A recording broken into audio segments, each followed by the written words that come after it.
Hello, students.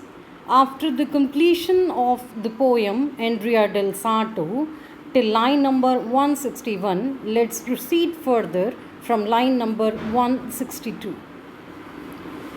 And best of all, this phase beyond, this in the background, waiting on my work to crown the issue with a last reward. See, in the previous stanza, the painter is lamenting over the fact that those glorious days that he had in France are now no more. In this paragraph also, he is just remembering those glorious days. He says, apart from the admiration that he was getting in the Paris court, he had Lucrezia waiting for him when he used to return home. He considers this to be the best part of his stay over there. He says that the best thing of all was to have Lucrezia waiting for him when he used to return from his work. And he says it was for him a sort of crown, a sort of great reward.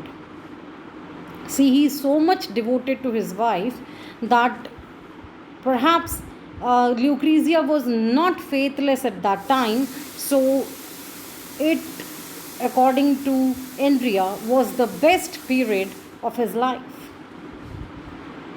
A good time, was it not, my kingly days? He says, naturally, he poses a rhetorical question. He says, wasn't that a very good time? Perhaps it was the best time of his life. For him, it was, you can say, the days were kingly for him. That means he was in close proximity with the king, as well as he had his wife doting upon him. So this was the best time of his life. And had you not grown restless, but I know it's done and past. 'Twas right, my instinct said. He says he had to come back because Lucrezia grew restless. As we had discussed this thing earlier, that she was not happy over there. So he says, I had to leave all that glory just because you, O Lucrezia, grew restless. But I know it's done and past. He says, but now I know that there is no point in lamenting over this, as it is all over. It is all done and past. It is over now. 'Twas right, my instinct said.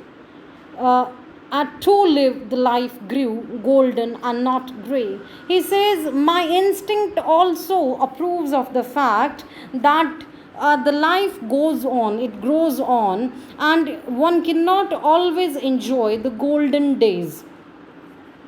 Perhaps those were the golden days, not the grey days of my life, but they were momentary. They were bound to pass.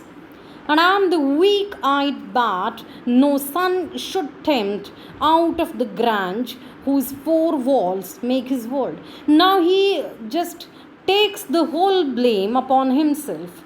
Earlier he was, you can say, blaming his wife for whatsoever happened in his life, whatsoever negative happened in his life. That means he had to leave France, he had to leave the glory behind. He was blaming Lucrezia for that.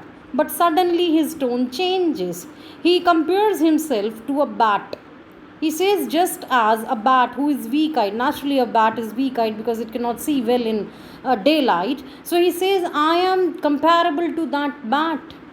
Because just as the bat is happy within the four walls of a grange, in the darkness of the grange, similarly, I also do not want to leave my comfort zone. And I am very comfortable here in the company of my wife.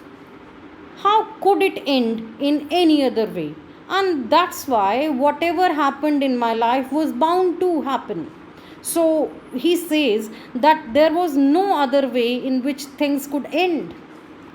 So, in the whole stanza, in the very beginning of the stanza, we see that he was blaming his wife for the passing of the golden days of his life. But suddenly his tone changes and he takes the whole blame upon himself, saying that it was he who is responsible for whatever happened. And he compares himself to a bat, saying that just as a bat cannot tolerate the daylight, in the same way he could not tolerate the glory of the days, and that's why he had to shut himself within the four walls of his studio, just like that bat. Let's proceed. You called me, and I came home to your heart. Again, see, he is not able, his position is not steady. Again, he's changing the tone. Again, he's shifting the blame to his wife. He says, you called me, and I came home to your heart. He says, oh Lucrezia, you were there. You were the force who drove me out of France. You called me. You forced me to leave France. As I had told you people earlier, that it was the wish of his wife that made him leave France and return back to Florence. So he says, you called me, and I came home to your heart. It was you, O Lucrezia, who called me back, and I followed the dictates of your heart. The triumph was to reach and stay there. He says, it would have been my triumph had I stayed in your heart, had I conquered your heart. See, we know now very well that the wife is faithless. She is attracted towards you can say somebody else, whom the poet or Andrea calls her cousin.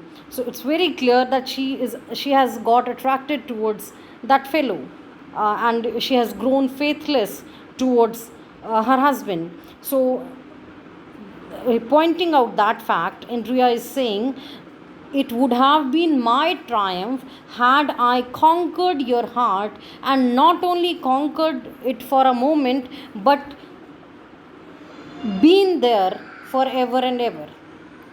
Since I reached it ere the triumph, what is lost? But I reached your heart before winning that. What is lost? He says, what's the problem in that?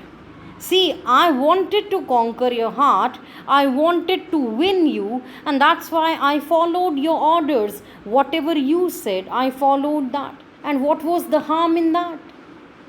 Let my hands frame your face in your hair's gold. Praising the beauty of his wife, he says, let my hands hold up your face in them, and let me cover your face with your golden hair. You beautiful Lucrezia that are mine. Again and again he's saying this thing, Lucrezia, oh Lucrezia, you are mine. Something like that he's again and again saying, just because he want to highlight the fact that he had always thought Lucrezia as his only. Raphael did this, Andrea painted that. The Romance is the better when you pray. He says, I don't care about these things, that Raphael did this and he did that, and Andrea, that means I painted this and that. The Romance is the better when you pray, but still the other's virgin was his wife. He says, there can be enough number of comparisons. One can say he was better when something is preyed upon, and other one can say that the virgin painted by him was best. So there are all sorts of visions, there are all sorts of comments coming from the common people. Men will excuse me, he says, but I don't want to indulge in this sort of you can say compliment and comment game. Please excuse me. I think that men will excuse me. I want to keep a very low profile. I don't want to indulge in these things. I'm glad to judge both pictures in your presence. Clearer grows my better fortune, I resolve to think. He says, now here today I am in a position to compare the different works the paintings of my own with Raphael or Angelo, whosoever be the greater other great person in the world of poetry, painting. I'm here now planning to compare myself with that person, and somehow I feel that in your presence my judgment has become more clear. And I think that now I'm in a better position to have a judgment of these painting works. So, here in this paragraph again, he says that whatever happened in his life was just because of Lucrezia's wish, Lucrezia's desire, but he cannot just leave her. He is so much entrapped by the beauty of his wife that howsoever he may try, howsoever he may blame her for his downfall, he cannot leave her altogether. He is ensnared by her beauty. And he says that in her company, he becomes a better judge of his own paintings when he compares them with others. Let's proceed further. For do you know, Lucrezia, as God lives, said one day Agnolo, his very self, to Raphael. I have known it all these years. Now here he presents a supposition. Perhaps all the time there is a conflict going on his mind, and it is about whether he stands upon any chance of greatness when he is compared with Angelo or Raphael. So he presents an imaginary situation. He says, addressing Lucrezia, he says, one day Michelangelo asked Raphael, and he says, I have known this conversation to happen. It was always there in my mind. So one day Michelangelo said to Raphael, see, both of them were very great painters of the Renaissance years. So he says one day Angelo asked Raphael, within the bracket is, when the young man was flaming out his thoughts upon a palace wall for Rome to see, too lifted up in heart because of it. He says this conversation took place when Raphael was at the peak of his fame. He says when that young man here stands for Raphael. He says Michelangelo had this conversation with Raphael when Raphael was one of the most popular figures in the world of painting, and he was painting in Rome for the world to see. And he was very proud at that moment because he was getting all the name and fame, all the attention that he could get. So he was perhaps at the peak of his fame. So one day, in such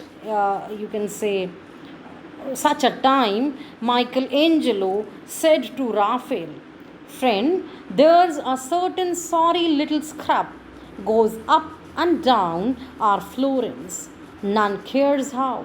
He says, Michelangelo said to Raphael that, oh friend, there is a very, a very great painter who is called as sorry little scrap because he is not having that fame and name that he deserves. He is quite, hidden behind so many screens of ignominy. So he says that there is a person who is not that popular, but he is a great painter and he is working hard in Florence, but none is taking care of him, none is giving him any attention. Who, were he set to plan and execute as you are, pricked on by your popes and kings. He says, who is so much talented that had he been given the chance to execute his imagination in the same way as you are being given by your patrons, by your kings, would bring the sweat into that brow of yours, he would be posing a tough competition to you. So here in this paragraph, he is imagining a conversation between the two great Renaissance masters, Raphael and Angelo. So, if I sum up the whole, he simply likes to think of Angelo saying to Raphael, who was painting in Rome at that time, that perhaps he thinks that perhaps Angelo could have said that there is another artist that works in Florence and is not being acknowledged. Raphael would have said, this man, if he were to be given the same commissions that Raphael was enjoying, if he would have been given that sort of facilities that Raphael was being given, he would definitely give him a serious competition. He would have to put in more efforts to retain his place as one of the greatest painters of all time. So perhaps this is completely, or rather, of course, this is completely an imagined conversation that Del Sarto thinks up as he dreams of what he wishes people should think of him. Somehow this expresses his suppressed desire. So it is his earnest desire to be acknowledged for his work, and he is not getting that. And there are enough number of reasons. Sometimes he blames his wife, sometimes he blames himself. So he is having a conflict going on in his mind, and that's why he has got this wavering stand upon the, you can say, vision of his life. That's all for today.